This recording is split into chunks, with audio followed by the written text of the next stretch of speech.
The following is a short video on how to create additional button pages within your point of sale layout. The starting point for editing your touchscreen layout is to go to Setup, Point of Sale, Touchscreen Codes. You can click on the drop-down and look up which code you're editing.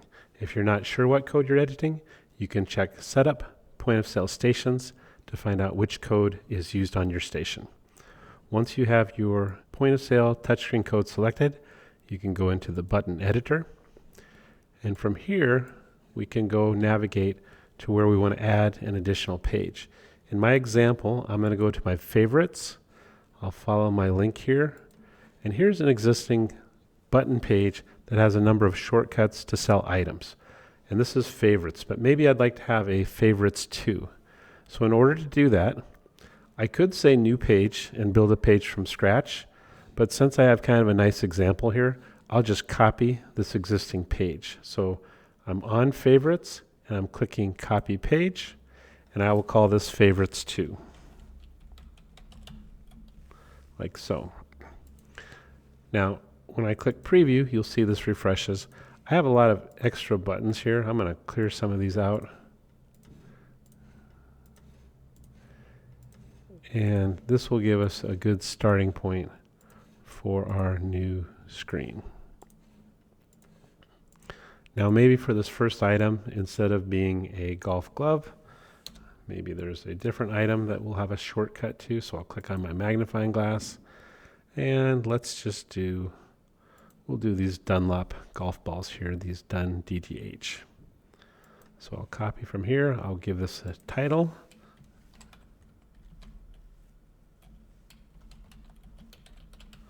Like so. I can preview to see how that's looking.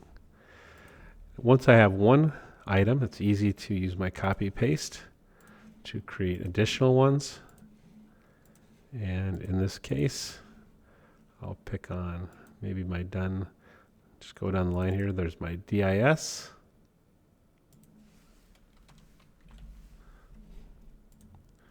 And there we have just very quickly created a new page called Favorites 2.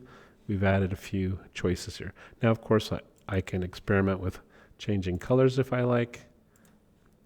Build this page however I want.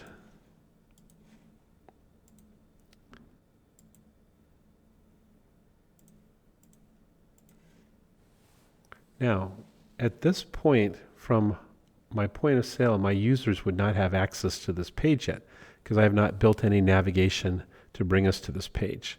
But that is the next step we'll work on. I'm going to go back to my favorites page, and I'm going to add an action for us here. It's of type button page. I'm going to copy from my more buttons just because that will save me some clicks. So I'll copy. I'm going to paste this here. And this is a button. The action type is button page.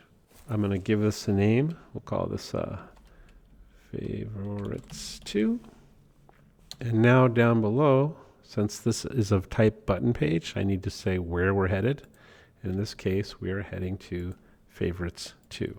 So if I click off of that button, click back on so it refreshes, you'll see we now have on our favorites page, we have a button that is going to navigate us to favorites 2. I'm going to go ahead and follow this link and prove that we are heading in the right direction. That looks great.